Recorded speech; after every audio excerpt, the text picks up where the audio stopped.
பிச்சை கேட்டுப் போவதை சீனா போன்ற நாடுகள் விரும்பவில்லை. புலம்பிய பாகிஸ்தான் பிரதமர் ஷபாஸ் ஷெரீப்.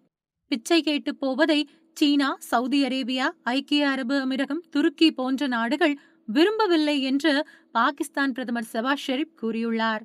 மேலும் அவர் கூறுகையில், ஒரு விஷயத்தை தெளிவாக சொல்லிக் கொள்கிறேன். நமக்கு இயற்கை மற்றும் மனித வளத்தை அளித்து இறைவன் ஆசிர்வதித்துள்ளான். அதை நாம் முழுமையாக பயன்படுத்த வேண்டும் என்றும், இவற்றை பயன்படுத்தி லாபத்தை ஈட்டும் முயற்சிகளில் ஈடுபட வேண்டும் என்றும் அவர் கூறியுள்ளார். பாகிஸ்தான் கடுமையான நிதி நெருக்கடியில் தடுமாறி வருகிறது. பல்வேறு மாகாணங்களில் பஞ்சம் தலைவிரித்தாடுகின்றது. பாகிஸ்தானில் பணவீக்கம் உச்சம் தொட்டு விலைவாசியும் கடுமையாக உயர்ந்துள்ளது. இந்த நிதி நெருக்கடியை சமாளிக்க முடியாமல் சர்வதேச நாணய நிதியம் உள்ளிட்ட சர்வதேச நாடுகளிடம் பாகிஸ்தான் உதவி கேட்டு போய் நிற்கிறது. அதுபோக தனது நட்பு நாடுகளிடம் போய் கையேந்துவதற்கும் பாகிஸ்தான் தயங்குவது இல்லை. குறிப்பாக சீனா பெருமளவு நிதி உதவியை பாகிஸ்தானுக்கு அளித்து வருகிறது. நிதி நெருக்கடியில் பாகிஸ்தான் இப்படி தள்ளாடி கொண்டிருக்கும் சூழ்நிலையில் அந்த நாட்டு பிரதமர் ஷபாஸ் ஷெரீப் ராணுவ அதிகாரிகள் மத்தியில் பேசும்போது புலம்பி தள்ளியிருக்கிறார். அதாவது, சீனா, சவுதி அரேபியா, ஐக்கிய அரபு அமீரகம், துருக்கி உள்ளிட்ட நாடுகளுடன் நமது நட்புறவு மேம்பட்டிருக்கின்றது எனவும், எனினும் பிச்சை பாத்திரத்துடன் அவர்களிடம் நாம் செல்வதை அவர்கள் எதிர்பார்ப்பது இல்லை என்றும் கூறியுள்ளார். பாகிஸ்தானின் பலோசிஸ்தான் மாகாணத்தில் உள்ள குவேட்டா நகரில் ராணுவ அதிகாரிகள் மத்தியில் ஷபாஸ் ஷெரீப் பேசினார். அப்பொழுது ஷபாஸ் ஷெரீப் கூறியதாவது, பாகிஸ்தானின் மிகவும் நம்பகமான நட்பு நாடாக சீனா உள்ளது. சோதனையான காலகட்டத்திலும் உற்ற நண்பனாக உள்ளது. அதேபோல பாகிஸ்தானின் நம்பகமான மற்றும் மதிப்புமிக்க கூட்டாளியாக சவுதி அரேபியா உள்ளது.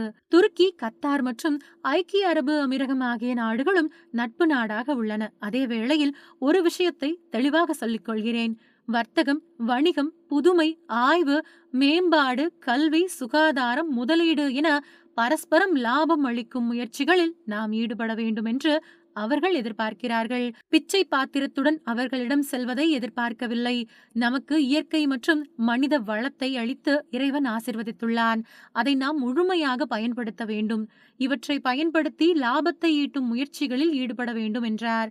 முன்னதாக இந்த வாரத்தில் பாகிஸ்தான் பிரதமர் ஷபாஸ் ஷெரீப் அஜர்பைஜானில் நடந்த நிகழ்ச்சியில் இந்தியா தங்கள் நாட்டின் மீது நடத்திய தாக்குதலில் பலத்த சேதம் அடைந்ததை ஒப்புக்கொண்டுள்ளார். ஷபாஸ் ஷெரீப் கூறியதாவது, மே 9, 10 இரவு இந்தியாவின் தாக்குதலுக்கு நாங்கள் பதிலடி கொடுக்க திட்டமிட்டிருந்தோம். எங்கள் ஆயுதப்படைகள் பதிலடி தாக்குதல் தொடுக்க தயாராகி கொண்டிருந்தது. காலை 4:30 மணிக்கு பிறகு தாக்கலாம் என்று நினைத்திருந்தோம். ஆனால் அதற்கு முன்பாக இந்தியா தாக்கிவிட்டது. பிரம்மோஸ் உள்ளிட்ட ஏவுகணைகளை கொண்டு இந்தியா தாக்குதல் நடத்தியது. ராவல்பிண்டி உள்ளிட்ட விமான நிலையங்கள் உட்பட பல்வேறு மாகாணங்கள் மீது தாக்குதல் நடத்தியது என்றார். ஆபரேஷன் சிந்தூர் நடவடிக்கையின் போது தங்களுக்கு எந்த பாதிப்பும் இல்லை என முதலில் சமாளித்து பார்த்த பாகிஸ்தான் பிறகு உண்மையை ஒப்புக்கொள்ள தொடங்கியுள்ளது.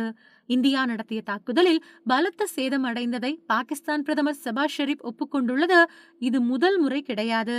கடந்த மாதம் நிகழ்ச்சி ஒன்றில் பேசிய ஷபாஸ் ஷெரீப், மே 10 அதிகாலை 2:30 மணியளவில் ராணுவ தளபதி எனக்கு போன் செய்தார்.